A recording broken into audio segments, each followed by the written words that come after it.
चलिए शुरू करते हैं। 8th chapter, tourism and history. Tourism in the past, भूतकाल में, अतीत में टूरिज्म कैसे होता था या किस रीजन से हुआ करता था वो देखेंगे। The tradition of travelling is quite old in India. Bharat में यात्रा करना काफी पुरानी परंपरा है। People use to travel for various reasons like pilgrimage, going to local fairs and festivals, in search of a renowned teacher and good education, for trade etcetera. देखिए, भारत ही नहीं पूरे विश्व से भारत में लोग आते रहते थे अलग अलग कारणों से, जैसे पिलग्रिमेज मतलब तीर्थ यात्रा करने के लिए, धार्मिक कारणों से तीर्थ यात्रा करने के लिए, फिर है मेलों में जाने के लिए, जैसे कुंभ का मेला होता है वगैरह, या फिर कुछ उत्सव होते हैं वहां पर जाने के लिए, जगन्नाथ यात्रा, पुरी की जगन्नाथ यात्रा होती है वगैरह, वैसे उसमें जाने के लिए, या फिर इन search of renowned teacher. Bharat तो बहुत अच्छे गुरुओं से भरपूर था पुराने समय में और बहुत अच्छी शिक्षा भी प्राप्त होती थी यहाँ पर, गुड एजुकेशन, इसलिए यहाँ पर बहुत से लोग आते थे। आपको पता है कि नालंदा विद्यापीठ जो है, नालंदा यूनिवर्सिटी जो नालंदा शहर में थी, वो दुनिया की सबसे पुरानी यूनिवर्सिटी थी और वहां पर उस समय में मतलब नियरली 2000 ईयर्स एगो वहां पर 60 अलग अलग सब्जेक्ट सिखाए जाते थे। इतना समृद्ध था हमारा भारत। तो इस कारण से हमारे देश में बहुत से लोग ट्रैवलिंग करते आ रहे हैं और ट्रेडिंग के लिए भी आते थे। यूरोपियंस भी आते थे, चाइनीज भी आते थे ट्रेडिंग के लिए। तो इन कारणों से टूरिज्म काफी मशहूर था भारत में। In brief, from ancient times people took to travelling for various reasons. अलग अलग कारणों से लोग जो है वो ट्रैवलिंग करते रहते थे, भारत भर में ही नहीं पूरे विश्व में। Do you know the Buddhist literature tells us that Gautam Buddha travel to several cities in ancient India for preaching. Gautam Buddha जो थे उनका जन्म वास्तविक में नेपाल में हुआ था, लुम्बिनी में, लेकिन वो ट्रैवल करते करते बाद में बिहार में आए तो गया में उन्हें ज्ञान प्राप्ति हुई। फिर वो पूरे भारत भर में उन्होंने भ्रमण किया और अपना ज्ञान जो है वो बांटा दूसरे लोगों के साथ। Buddhist monks were ordained not to stay at one place but keep traveling continuously to various places. Buddha भिक्षुओं को, बुद्ध साधुओं को, संतों को ये आज्ञा थी, ये निर्देश थे कि एक ही जगह पर उन्हें नहीं रहना है, कंटिन्यूअसली ट्रैवलिंग करते रहना है, ऐसा नियम था। तो इसलिए वो अपनी शिक्षा देने के लिए लोगों को अलग अलग जगहों पर ट्रैवल करते थे। Jain monks, sadhus also use to travel constantly. जो जैन साधु थे या फिर जो हमारे साधु थे वो भी हमेशा ट्रैवल करते रहते थे, पूरे भारत भर में भ्रमण करते थे। Yuan Chwang, the Chinese monk travel to India in 630 common era. Yuan Chwang, ये नाम याद रखिए, एक चाइनीज मॉन्क था, धर्मगुरु था, तो वो पूरे भारत में भ्रमण कर चुका है ईस्वी सन 630 कॉमन एरा में। In the medieval period Sant Namdev, Sant Eknath, Guru Nanak, Ramdas Swami travelled extensively in India. तो पूरे भारत भर में जो है इन संतों ने ट्रैवल किया है। संत नामदेव ने, संत एकनाथ ने, गुरु नानक जी ने, रामदास स्वामी जी ने पूरे भारत भर में ट्रैवल किया है अपना विचारों का प्रसार करने के लिए। Tourism can be defined as travelling to visit places in distant regions for a specific purpose. Tourism किसे कहते हैं? तो टूरिज्म इसे कहते हैं जिसे अलग अलग जगहों पर ट्रैवल करना, प्रवास करना, यात्रा करना, किसी स्पेसिफिक पर्पस के लिए, किसी एक विशेष उद्देश्य को प्राप्त करने के लिए। वो उद्देश्य कोई भी हो सकता है, अलग अलग, जैसे धार्मिक कारणों से हो सकता है, शिक्षा प्राप्ति के लिए हो सकता है, अलग अलग हो सकता है, बिजनेस के लिए हो सकता है, ट्रेडिंग के लिए हो सकता है, अलग अलग कारणों से। तो इसे बोलते हैं tourism. In the later half of the 19th century CE, the name of Thomas Cook is noteworthy in the context of tourism history. देखिए, 19वीं शताब्दी के अंत में थॉमस कुक नाम के एक व्यक्ति का नाम बहुत महत्वपूर्ण है, क्योंकि he organized a trip by railway from Leicester to Loughborough for about 600 people. तो ये यूरोप की जगह है लेसिस्टर टू लोबरो। तो उसने रेलवे से ट्रैवल किया 600 लोगों का। जैसे अभी कई सारे ट्रैवल कंपनियां होती है जो ऑर्गेनाइज करती है टूर वगैरह, वैसे उसने पहली बार ऑर्गेनाइज किया था 600 लोगों के लिए रेलवे से journey. Later he was successful in organising a round trip of Europe. बाद में उसने पूरे यूरोप का राउंड ट्रिप ऑर्गेनाइज करने में वो पूरा यशस्वी रहा। Eventually he established a travel agency selling tourist tickets. तो उसने अपने सक्सेस को हासिल करते करते आगे क्या किया, एक ट्रैवल एजेंसी एस्टेब्लिश की, स्थापित की, और वो टूरिस्ट टिकट्स बेचता था। जैसे आजकल भी बहुत से ट्रैवल एजेंसीज होती है जिसके जरिए हम जाते हैं, उनके एडवर्टाइजेस भी आते हैं न्यूज़पेपर्स में या टीवी पर वगैरह। This early venture of Thomas cook open doors for the development of modern tourism. इससे आधुनिक टूरिज्म जो है उसकी शुरुआत हुई। ठीक है, ये देखते हैं। Do you know Benjamin of Tudela is known as the first European traveller or discoverer. ये यूरोप का पहला ट्रैवलर है या डिस्कवरर मतलब नई जगहों की खोज करने वाला। बेंजामिन ऑफ ट्यूडेला उसका नाम। He was born in Spain, वो स्पेन का था, स्पेनिश था। During the period of 1159 to 1173 CE, he traveled to France, Germany, Italy, Greece, Syria, Arabia, Egypt, Iraq, Persia, India and China। तो उसने इतने सारे देशों की यात्रा की थी 1159 to 1173 इस काल में, इतने सारे देशों की जर्नी की थी। He maintained diaries of the accounts of his travels। उसने सारा कुछ अपने डायरीज में लिखा हुआ था कि कौन से देश में उसने क्या विशेष पाया था, क्या देखा था उसने विशेष, वो सब उसने लिखा हुआ है। His diaries are viewed as important historical documents. तो उसकी जो डायरीज है वो बहुत ही महत्वपूर्ण ऐतिहासिक दस्तावेज के तौर पर देखा जाता है, क्योंकि उस समय में दुनिया के कौन से हिस्से में क्या परिस्थिति थी ये हमें अंदाजा आता है वो डायरीज पढ़ने के बाद। इंडिया में कैसी परिस्थिति थी, चाइना में कैसी परिस्थिति थी, वगैरह वगैरह। Marco Polo, the Italian traveller of the 13th century, introduced Asia specially China to Europe. Marco Polo नाम का एक इटालियन था प्रवासी, उसने 13वीं शताब्दी में एशिया का या स्पेशली चाइना का परिचय करवाया पूरे यूरोप से। He stayed in China for 17 years। वो चीन में 17 वर्षों के लिए था। He wrote about the flora and fauna, social life, culture and trade systems of Asia। उसने चीन में जो प्लांट्स पाए जाते हैं, मतलब वनस्पति जो पाए जाते हैं या फिर प्राणी जो पाए जाते हैं, उसके बारे में भी लिखा है। उस चीन का जो सामाजिक जीवन कैसा है उसके बारे में, वहाँ की संस्कृति सभ्यता कैसी है उसके बारे में, और व्यापार कैसे होता है उसके बारे में पूरी इंफॉर्मेशन उसमें लिखी हुई है। Ibn Battuta, the traveller of the 14th century, took the world on a virtual travel of the Islamic world with his travel accounts. Ibn Battuta नाम का एक अरेबियन ट्रैवलर था, उसने भी काफी ट्रैवलिंग की थी पूरे विश्व की। He was travelling for 30 years, 30 वर्षों के लिए वो पूरे दुनिया का ट्रैवल करता रहा। He had resolved not to travel twice on the same route। उसने ऐसा रिजोल्यूशन किया था, ऐसा डिसाइड किया था अपने आप से कि दोबारा एक रास्ते पर नहीं चलेगा वो, मतलब एक रास्ते पर वो जाने के बाद दोबारा उसी रास्ते पर वो ट्रैवल नहीं करेगा। इससे क्या होता है कि नए नए रास्ते ढूंढना पड़ता है, और नए नए रास्ते ढूंढने के बहाने नई नई जगहों से परिचय होता है, इसलिए वो बहुत ट्रैवल कर चुका था। His accounts are helpful in understanding the medieval history and social life। तो मध्ययुगीन इतिहास जो है 14वीं 15वीं शताब्दी का, वो और उस समय की सामाजिक जीवन कैसा है वो समझने के लिए उसका लिखा हुआ इंफॉर्मेशन जो है वो काफी महत्वपूर्ण है। Gerardus of Mercator of 16th century was a cartographer. Cartographer मतलब ऐसा व्यक्ति जो नक्शे बनाता है, नक्शा मैप्स जो बनाता है उसे बोलते हैं cartographer. He is known for creating a world map and globe of the earth. उसने पूरे दुनिया का मैप, नक्शा बनाया था और ग्लोब बनाया था पृथ्वी का।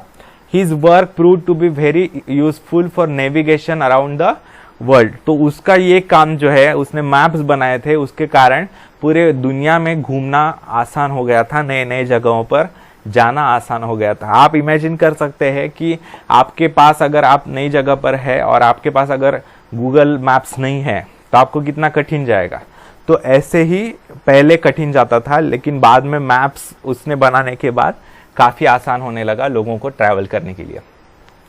ये देखते हैं, do you know the tradition of travelling from corner to corner was prevalent in India from ancient times. Bharat के कोने कोने में ट्रैवल करने की, यात्रा करने की परंपरा जो है वो बहुत पुरानी थी भारत में।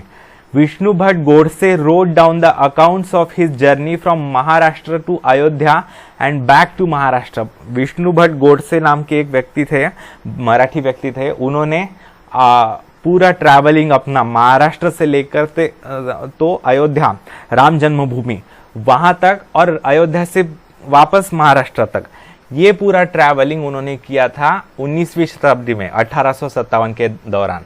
तो वो पूरा उन्होंने लिखा है। It is published as a book entitled Majha Pravas. माझा प्रवास नामक पुस्तक में उन्होंने पूरा उनका जो यात्रा है वो पूरी लिखी हुई है। Vishnu Bhatt travel during the times of the Indian war of independence in 1857। जब भारत का पहला स्वतंत्रता युद्ध, पहला स्वतंत्रता संग्राम चल रहा था ब्रिटिशों के खिलाफ, ब्रिटिशों के विरुद्ध, तब उन्होंने ट्रैवल किया था महाराष्ट्र से लेकर अयोध्या तक। He was the eyewitness for many events related to this historical event. तो इस ऐतिहासिक घटना जो भारतीय स्वतंत्रता संग्राम था, उस संग्राम के कई सारे प्रसंगों के वो उन्होंने आई विटनेस मतलब प्रत्यक्ष साक्षीदार थे, वो गवाह थे। His accounts are full of detailed descriptions about various incidences during this period। तो उस समय जो भी मुख्य मुख्य घटनाएं घटी थी भारत भर में, तो उसके बारे में उन्होंने पूरा लिखा हुआ है। Specially those about the life of Lakshmibai the queen of Jhansi. तो महारानी लक्ष्मीबाई जो झांसी की रानी थी, उनके बारे में भी बहुत ही इंफॉर्मेशन उन्होंने लिखी हुई है। We also get to know the nature of Marathi language of the 18th century. तो उनके डायरी से उस समय की मराठी भाषा कैसी थी उसके बारे में भी हमें थोड़ी कल्पना आती है। आज की जो मराठी है वो काफी बदल चुकी है और भाषा फ्लोइंग होती है, मतलब काल के साथ, समय के साथ साथ बदलती रहती है। तो जो पुरानी मराठी थी, उस समय की मराठी थी, वो कैसी थी उसके बारे में भी हमें थोड़ा सा अंदाजा आ सकता है वो पुस्तक पढ़ने के बाद। This book is one of the important sources of history of that period. तो ये उस समय के इतिहास के बारे में, उस समय की इंफॉर्मेशन प्राप्त करने के लिए बहुत ही महत्वपूर्ण पुस्तक मानी जाती है। Types of tourism. These days, tourism has become an independent field of local, interstate, national and international business। तो देखिए, आजकल तो टूरिज्म जो है, यात्रा तो बहुत कारणों से की जाती है, बहुत जगहों पर की जाती है। देखिए, लोकल ट्रैवलिंग होती है, मतलब अपने गांव में ट्रैवलिंग होती है, या फिर अपने ज़िले में, या फिर इंटरस्टेट मतलब दो स्टेट्स के बीच में, जैसे महाराष्ट्र और गुजरात या महाराष्ट्र या कर्नाटक के बीच में जो ट्रैवलिंग होती है उसे बोलते हैं इंटरस्टेट, अंतर राज्य यात्रा। और फिर नेशनल मतलब देशांतर्गत, जो देश के अंतर्गत ट्रैवलिंग होती है उसे बोलते हैं नेशनल ट्रैवलिंग। या फिर इंटरनेशनल बिजनेस, मतलब इंटरनेशनल मतलब दो देशों के बीच में, जैसे भारत से अमेरिका जाते हैं, भारत से रशिया जाते हैं, उसे बोलते हैं इंटरनेशनल। तो बिजनेस के कारण से, अलग अलग कारणों से जो है टूरिज्म आजकल तो बहुत ज़्यादा प्रचलित है। The desire to visit national and international monuments, places of historical importance and natural beauty, ancient centers known for handicrafts, pilgrim centers, industrial centers and sites of various developmental projects etc. promotes tourism। किन कारणों से, किन चीज़ों से लोगों को प्रेरणा मिलती है ट्रैवल करने के लिए, यात्रा करने के लिए?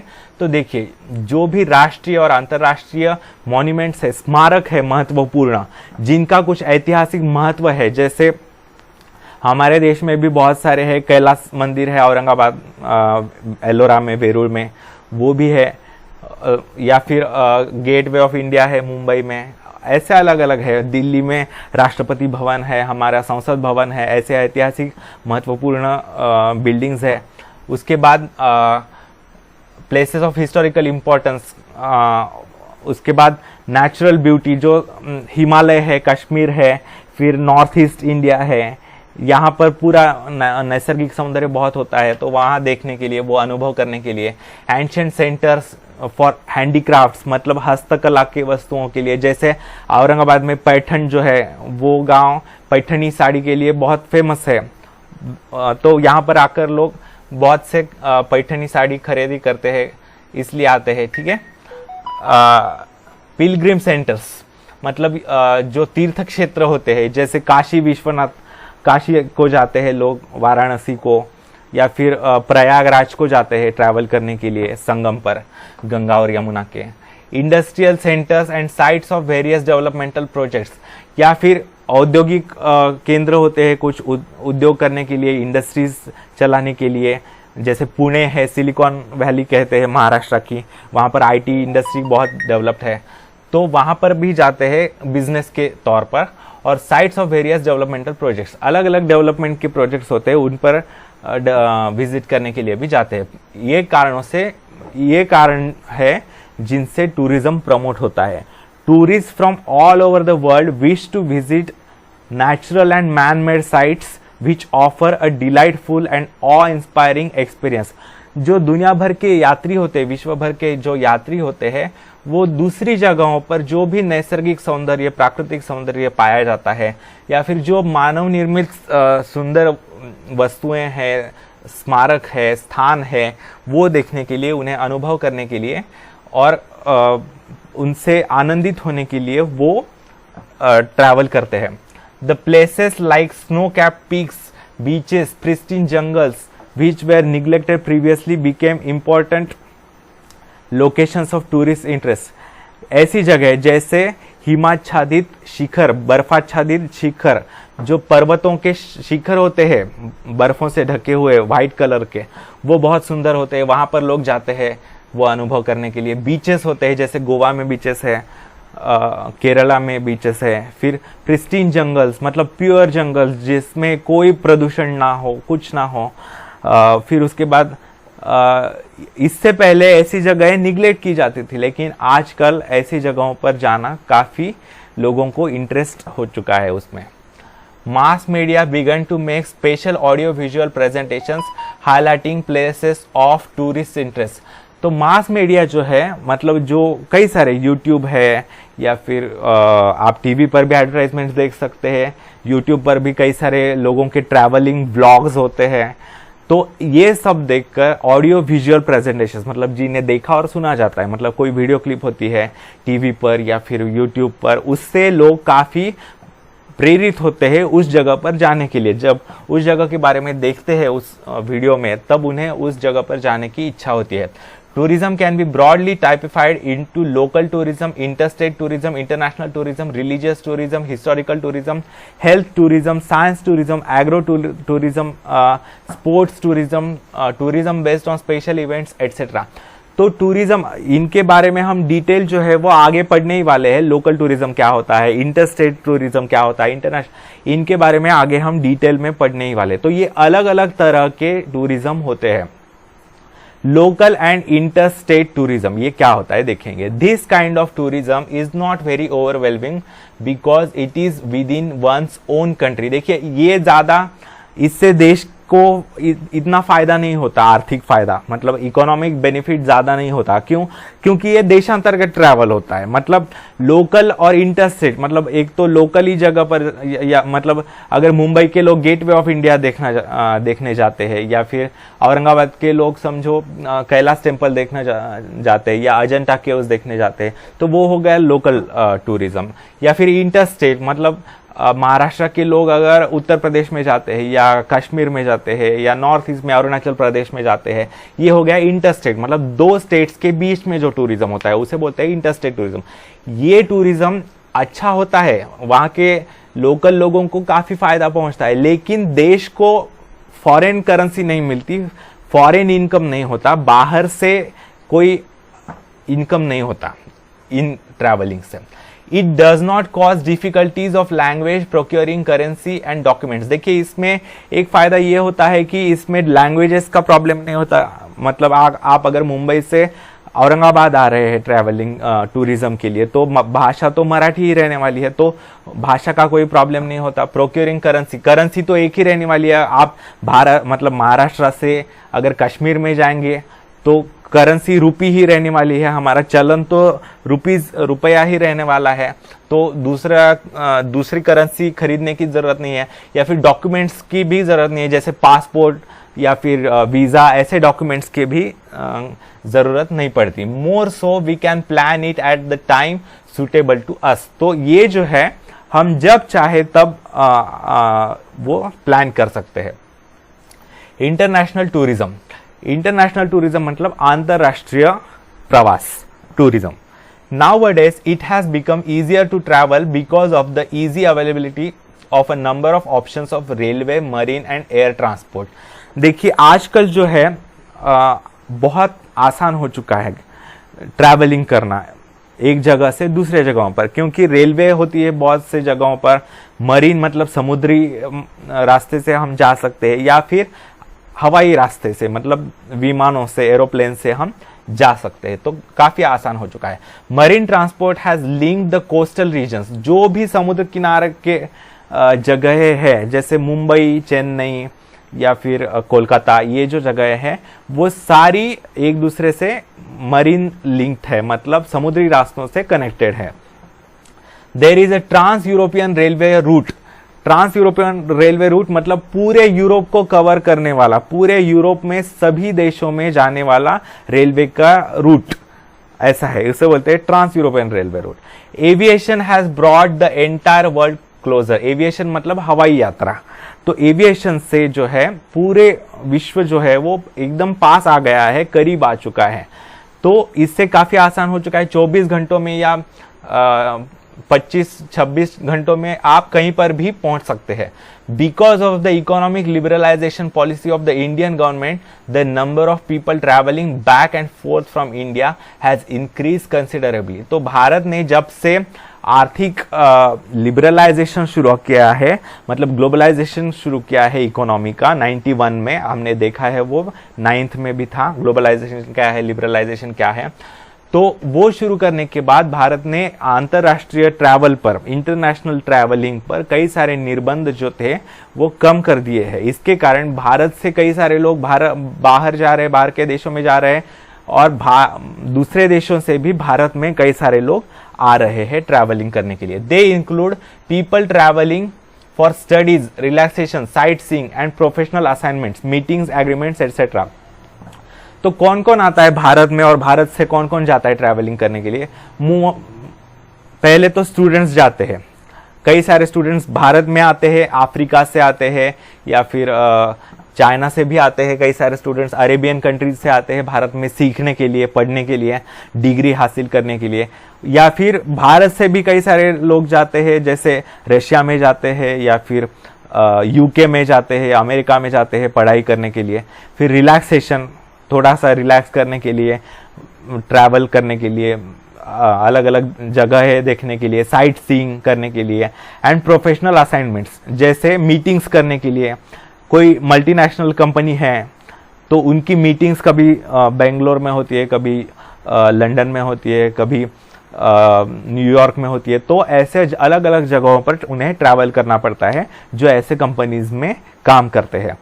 Also for shooting of films etcetera, तो आपको तो पता है कई सारे हमारे फिल्म मेकर्स जो है वो फॉरेन में जाकर भी शूटिंग करते हैं, विदेशों में जाकर शूटिंग करते हैं, तो इन कारणों से भी तो जब वो ट्रैवल करते हैं तब पूरा उनका कास्ट, क्रू, सभी डायरेक्टर जो है, कैमरामैन, एक्टर, एक्ट्रेस, वो सभी लोगों को लेकर जाना पड़ता है। One needs to procure various official documents for travelling abroad, तो जो विदेश में अगर आपको ट्रैवल करना है, यात्रा करनी है, तो आपको कई सारे कागजात की आवश्यकता होती है, जैसे पासपोर्ट लगता है, जैसे वीजा लगता है। पासपोर्ट मतलब क्या होता है? हमारे देश में हमारी आइडेंटिटी, हमारे देश की नागरिकता का प्रमाण, हमारे देश के सिटीजनशिप का प्रूफ पासपोर्ट होता है, पारपत्र बोलते हैं उसे हिंदी में। तो वो हम जिस देश के नागरिक है उसका वो प्रमाण होता है। और जब भारत सरकार मतलब भारत का पासपोर्ट है आपके पास, तो भारत सरकार की परमिशन है आपको कि आप देश छोड़कर दूसरे देशों में जा सकते हैं ट्रैवलिंग के लिए, ऐसा है, उसे बोलते हैं पासपोर्ट। और वीजा मतलब जिस देश में आप जाना चाहते हैं, अगर समझिए भारतीय कोई अगर अमेरिका में जाना चाहता है तो अमेरिकन शासन, अमेरिकन सरकार की, गवर्नमेंट ऑफ यूएसए की परमिशन होनी चाहिए कि हमें उस देश में जाना है, तो उस परमिशन को बोलते हैं वीजा। ठीक है, हमारे देश को छोड़ने की परमिशन मतलब पासपोर्ट, उस देश में एंट्री करने की परमिशन मतलब वीजा। और पासपोर्ट आइडेंटिटी का भी प्रूफ होता है हमारे देश के।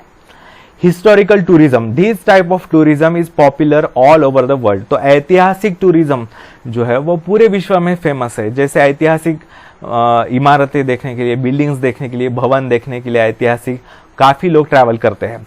Tours to historical places are arrange to satisfy people's interest in history. हमारे देश में कई सारे ऐसे ऐतिहासिक मंदिर है, कैलाश मंदिर है या फिर मीनाक्षी मंदिर है, तमिलनाडु में जैसे महाबलीपुरम है, ऐसे जगहों पर कई सारे ऐतिहासिक मंदिर है, बिल्डिंग्स है, तो वहां पर ट्रैवलिंग के लिए जाते हैं लोग अपने इतिहास को झांकने के लिए। It can be noted in this context that Gopal Nilkanth Dandekar, a renowned Marathi writer, used to arrange hiking tours to forts in Maharashtra to explore the sites closely linked to Chhatrapati Shivaji Maharaj and his achievements. तो ये नाम याद रखिए, गोपाल नीलकंठ दांडेकर नाम के एक बहुत ही फेमस प्रसिद्ध मराठी लेखक थे। वो जो किले हैं महाराष्ट्र में, जैसे सिंधुदुर्ग है या फिर शिवनेरी है, ऐसे छत्रपति शिवाजी महाराज जी से रिलेटेड जो किले हैं, उन गढ़ किलों पर चढ़ने का, उनके बारे में इंफॉर्मेशन देने का, वो पूरा एक्सप्लोर करने का, वो ऐसे टूर्स अरेंज करते थे। Tours are also arrange to important historical sites in India such as forts in Rajasthan, ashrams of Mahatma Gandhi and Acharya Vinoba Bhave, important places related to Indian War of Independence in 1957 etc. तो ऐसे ऐतिहासिक जगहों पर भी, जैसे राजस्थान के किले हैं, आमेर का है, चित्तौड़ का है, ऐसे किले देखने के लिए, या फिर महात्मा गांधी जी के आश्रम देखने के लिए, साबरमती के वगैरह, फिर आचार्य विनोबा भावे जो गांधी जी के ही शिष्य थे, फॉलोअर थे, उनके भी आश्रम देखने के लिए, या फिर भारतीय स्वतंत्रता संग्राम जो 1857 का था उससे रिलेटेड जो जगह है वो देखने के लिए भी टूर्स अरेंज किए जाते हैं। देखिए ये वैली ऑफ फ्लावर्स है, बहुत ही सुंदर है ये। You would like to know this, people of various religious communities are disperse globally. देखिए अलग अलग धर्मों के लोग जो है वो पूरे विश्व भर में फैले हुए होते हैं, अलग अलग जगहों पर फैले हुए होते हैं। जैसे अमेरिका में भी हिंदू होते हैं,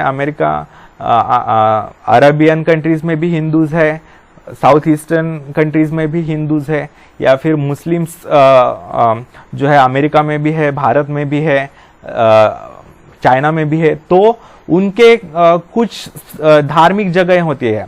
However, they feel united because of their mythological traditions and the places associated with those traditions. तो उनकी जो धार्मिक मान्यताएं होती है, उनकी जो धार्मिक स्थल होते हैं, वहां पर भेंट देने की उनकी इच्छा होती है, उससे उन्हें अच्छा महसूस होता है। तो जैसे हिंदुओं का पवित्र स्थल है काशी विश्वनाथ, या फिर जगन्नाथपुरी है, या फिर वैष्णो देवी है, या फिर प्रयागराज है, ये सारी जगह है, जैसे 12 ज्योतिर्लिंग है या फिर 4 धाम है, ऐसी जगहों पर हिंदुओं को जाने से अच्छा लगता है। तो वो पूरी दुनिया से हिंदू फिर वहां पर जाते हैं, या फिर मुस्लिमों का मक्का मदीना जो है वहां पर जाते हैं। तो इन कारणों से भी टूरिज्म होता है। This creates a desire to travel to those places and it gives rise to religious tourism. इसे बोलते हैं religious tourism, मतलब धार्मिक tourism. In this context, the constructions undertaken by Ahilyabai Holkar spending from her personal funds are noteworthy. तो अहिल्याबाई होलकर का contribution इस field में काफी महत्वपूर्ण है। उन्होंने अपने व्यक्तिगत खर्चे से Ahilyabai wanted to provide good amenities on the pilgrim routes like Chardham यात्रास and 12 ज्योतिर्लिंगस। Ahilyabai Holkar जो थी, उन्होंने 4 धाम यात्राओं पर जो लोग यात्रा कर रहे हैं उनके लिए सुविधाजनक कई सारी सुविधाएं उपलब्ध करवाई थी, या फिर 12 ज्योतिर्लिंगों में से जो ज्योतिर्लिंग, जैसे काशी विश्वनाथ का ज्योतिर्लिंग औरंगजेब ने तोड़ दिया था मंदिर, वो मंदिर दोबारा उसी मतलब दूसरे उसके साइड में बाजू में बनवाया था। ऐसे काम उन्होंने किए थे। Geographic tourism. This type of tourism involves visiting places to observe special geographic features of a region. तो ऐसे जो टूरिज्म होते हैं वो एक तरह का भौगोलिक मतलब जियोग्राफिक फीचर्स जो है उस एक जगह की स्पेशलिटी होती है जियोग्राफिक, वो देखने के लिए वो लोग आते हैं। जैसे डेड सी अगर आप देखेंगे, इजराइल के पास है डेड सी जो है, वहाँ ऐसा है कि उसमें इतना सॉल्ट है, इतना ज़्यादा सॉल्ट है कि उसमें कोई भी एनिमल या प्लांट जिंदा नहीं रह सकता, वो पूरा मर जाते हैं वहां पर, इसलिए उसका नाम है डेड सी। तो वो देखने के लिए भी काफी लोग जाते हैं। हमने देखा है 9th में जो ज्योग्राफी का चैप्टर था, तो उसमें डेड सी में ऐसा होता है। और डेड सी में कोई भी, उसकी डेंसिटी इतनी अधिक है कि उसमें कोई भी व्यक्ति जो है वो डूबता नहीं है, अपने आप से तैरता है। जिसे तैरना नहीं आता वो भी तैरता है। तो वो देखने के लिए कई सारे जो लोग जाते हैं। तो वो एक जियोग्राफिक फीचर है उस जगह का। It includes various natural and animal sanctuaries. उसमें क्या क्या आता है जियोग्राफिकल फीचर्स में, जैसे नैसर्गिक और प्राणियों की सेंचुरीज मतलब अभयारण्य होते हैं जहाँ पर कई सारे प्राणी देखे जा सकते हैं। प्लेसेस जैसे ये है गौताड़ा है हमारे यहाँ, या फिर कई सारे हैं places like valley of flowers. Uttarakhand में वैली ऑफ फ्लावर्स है। ये देखिए बहुत सारे सुंदर फ्लावर्स है वहाँ पर देखने के बाद। वेरियस बीचेस गोवा में है, केरला में है, या फिर तमिलनाडु में है बीचेस, कर्नाटक में है, ठीक है, महाराष्ट्र में भी है, कोकण में। Unique geographical wonders like the crater lake at Lonar. Lonar में जो म्यूचराइट मतलब उल्का पिंड के गिरने से जो एक क्रेटर बना है, मतलब एक खड्डा बना है, उसमें बाद में पानी जमा हुआ, और वो पानी जो लेक है वो देखने के लिए भी काफी लोग जाते हैं। रांजन खड़गे naturally card out cavities in rocks. रांजन खड़गे मतलब ऐसे होते हैं, कैविटीज होती है जो नदी के पानी के फ्लो से बनते हैं। कुछ जगहों पर भंवरे बनते हैं, व्हर्लपूल्स। तो व्हर्लपूल्स गोल गोल गोल गोल घूमने के कारण वहां पर की जमीन जो है वो मतलब फ्रिक्शन के कारण वहां पर गोल गड्ढे बन जाते हैं, जैसे रांजन स्थल वैसे। तो वो देखने के लिए वो कहां पर है, at Nighoj in Maharashtra. Many tourists like to visit these places to satisfy their curiosity. तो अपनी उत्सुकता पूर्वक तरीके से वो लोग वहां पर जाते हैं देखने के लिए। Health tourism. People from the Western countries find the health services and facilities in India comparatively cheaper and yet of good standard. देखिए ये हेल्थ टूरिज्म में भारत बहुत प्रगति कर चुका है। देखिए जो वेस्टर्न कंट्रीज है जैसे अमेरिका वगैरह, या फिर इवन जो अंडर डेवलप्ड कंट्रीज है जैसे अफ्रीकन कंट्रीज है, उन देशों में क्या होता है, अफ्रीकन कंट्रीज में क्या प्रॉब्लम होता है कि वहां पर डॉक्टर्स ही उपलब्ध नहीं होते। जैसे कुछ कठिन सर्जरीज होती है वगैरह, कुछ कठिन बीमारियों के इलाज करने हैं, तो वहां पर डॉक्टर्स या उनके इलाज उपलब्ध नहीं होते, इसलिए वो लोग यहाँ पर आकर अपनी सर्जरी करवाते हैं। दूसरी बात यह है, अमेरिका में डॉक्टर्स वगैरह तो उपलब्ध होते हैं, लेकिन वहां पर बहुत ही महंगा है मेडिकल फैसिलिटीज, जो है मेडिकल सर्विसेज बहुत ज्यादा महंगी है। तो जिन लोगों को वहां पर करवाना आसान नहीं होता, वो लोग भारत में आते हैं और उसी स्टैंडर्ड का, जो स्टैंडर्ड वहां पर है अमेरिका में वगैरह, उसी स्टैंडर्ड का, उसी क्वालिटी के हेल्थ सर्विसेज यहाँ पर है, और यहाँ पर वो इलाज करवाते हैं, अपनी सर्जरीज करवाते हैं। Hence many foreigners prefer to come to India to avail of the medical facilities and health services। तो इसके कारण भारत की हेल्थ सर्विसेज का फायदा उठाने के लिए यहाँ पर आते हैं लोग। India is a tropical country where ample sunlight is available throughout the year.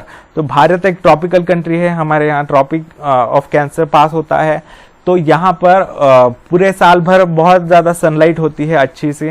This attracts tourists from the countries with cold climate to India. तो जैसे रशिया है, कनाडा है, ऐसे कंट्रीज में विंटर जो होता है वो बहुत ठंडा होता है, जैसे -40 डिग्री तक टेम्परेचर जाता है वहां पर। और बस दिन के 2-3 घंटे ही सनलाइट अवेलेबल होता है। तो इसके कारण वो लोग वहां पर कोल्ड क्लाइमेट जिन्हें जो सह नहीं कर पाते वो यहाँ पर आते हैं विंटर बिताने के लिए। और यहाँ पर फिर विंटर में वो availability of facilities for yoga training and therapies based on Ayurveda, Ayurvedic therapies लेते हैं, योगा की ट्रेनिंग लेते हैं, ऐसे कारणों से भी वो आते हैं। Is one of the reason to want to visit to India. फिर है agro tourism. Agro tourism, which is also known as agri tourism, is rapidly developing, especially meant for the urban population। देखिए, जो भी शहरों में रहने वाले लोग हैं उन्होंने कभी खेती वगैरह देखी नहीं होती, बहुत से लोगों ने, तो वो क्या करते हैं, खेती देखने के लिए, खेत का काम कैसे होता है, खेत का जो नैसर्गिक सुंदरता होती है वो अनुभव करने के लिए कई बार जो है खेतों में जाते हैं। जैसे आपको पता होगा कि क्या कहते हैं उससे,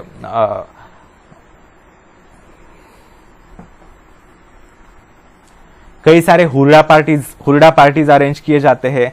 तो हुरडा पार्टीज के दौरान हम खेत में, शहर के लोग जो होते हैं वो जो रूरल एरिया है, गांव है, वहां पर जाते हैं, खेतों में जाते हैं, वहां पर रहते हैं, कैंपिंग करते हैं, वहां पर हुरडा खाते हैं, मजे करते हैं और फिर वापस आते हैं। उसे बोलते हैं एग्रो टूरिज्म, जैसे हुरडा पार्टी वगैरह। Specially mean for the urban population which has very little exposure to rural life and agriculture.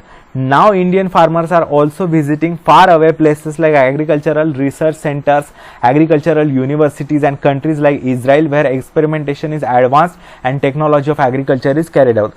और जो प्रयोगशील किसान होते हैं, जो भी जो नया कुछ करना चाहते हैं किसान, जो अपने खेती को एडवांस करना चाहते हैं, अगली स्टेज में लेना चाहते हैं, ज़्यादा उत्पादन लेना चाहते हैं, ऐसे लोग क्या करते हैं, एग्रीकल्चरल रिसर्च सेंटर्स पर जाते हैं, जहां पर रिसर्च करके अच्छे ब्रीड, अच्छे प्रजातियों के उत्पादन लिए जाते हैं, या फिर एग्रीकल्चरल यूनिवर्सिटीज में जाते हैं। और इजराइल जैसे देशों में जहां पर बहुत ही कम पानी में बहुत ज़्यादा जो है उत्पादन लेने की क्षमता होती है, ऐसे क्रॉप्स बनाए जाते हैं, वहां पर जाकर वैसे क्रॉप्स बनाना सीखते हैं, वो क्रॉप्स यहाँ पर लाते हैं और यहाँ पर करते हैं ताकि कम पानी में भी ज़्यादा उत्पादन लिया जा सके। तो उसे बोलते हैं एग्रो टूरिज्म या एग्री टूरिज्म। फिर है स्पोर्ट्स टूरिज्म, खेल के लिए। Sports tourism was developed in the 20th century. 20वीं शताब्दी में स्पोर्ट्स टूरिज्म ज़्यादा डेवलप हुआ। There are various sports events organized on international level like Olympics, Wimbledon, World Chess Championship and international cricket tournaments etcetera. देखिए, जागतिक level पर, वैश्विक सतह पर कई सारे स्पोर्ट्स इवेंट्स ऑर्गेनाइज किए जाते हैं, कई सारे खेलने के लिए इवेंट्स ऑर्गेनाइज किए जाते हैं। जैसे ओलंपिक्स होते हैं हर 4 साल बाद, विंबलडन होते हैं, वर्ल्ड चेस खेलने की चैंपियनशिप होती है, फिर इंटरनेशनल क्रिकेट टूर्नामेंट होते हैं जैसे आईपीएल होते हैं। आईपीएल के दौरान बहुत से क्रिकेट फैंस पूरे विश्व भर में से हमारे देश में आते हैं। वर्ल्ड कप होता है, T20 वर्ल्ड कप होता है। While there are events like Himalayan car rally और on national levels, Himalayan car rally मतलब हिमालयाज के कठिन रास्तों में से कार रेसिंग करना या कार चलाना वगैरह। Events like Maharashtra Kesari wrestling competitions are organised on state level. Maharashtra Kesari जो कुश्ती की स्पर्धा है वो भी ऑर्गेनाइज की जाती है राज्य लेवल पर। फिर travelling to attend such events comes under sports tourism. तो ऐसी घटनाओं पर, ऐसे खेलने के मैचेस अरेंज अटेंड करने के लिए जो जाते हैं उसे बोलते हैं स्पोर्ट्स टूरिज्म। फिर है tourism based on special events. विशेष घटनाओं के लिए जो टूरिज्म किया जाता है उसे बोलते हैं tourism based on special events. People want to travel and they are often on the lookout for special reasons to do it. लोगों को तो ट्रैवल करना बहुत पसंद है और वो कुछ ना कुछ रीजन ढूंढते ही रहते हैं। In the 21st century, it has become common to organize such events which also help to promote tourism. विशेष घटनाओं के लिए ट्रैवल करने का भी आजकल बहुत पद्धति है। जैसे फिल्म फेस्टिवल्स होते हैं, जैसे आईफा अवार्ड्स होते हैं, अलग अलग देश के अलग अलग हिस्सों में किए जाते हैं। अगर आपने देखा होगा तो आईफा अवार्ड्स वो होते हैं, या फिर फिल्म फेस्टिवल्स होते हैं, जैसे कांस फिल्म फेस्टिवल होता है, मुंबई फिल्म फेस्टिवल होता है, पुणे फिल्म फेस्टिवल होता है। उसमें अलग अलग फिल्म्स दिखाए जाते हैं।